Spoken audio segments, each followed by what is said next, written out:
いつまでも眺めていたさよならの言葉だけが震えただこの夏の日が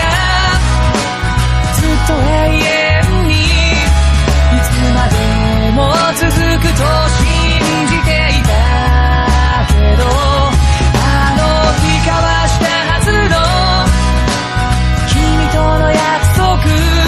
まだ僕を縛りつけるさっき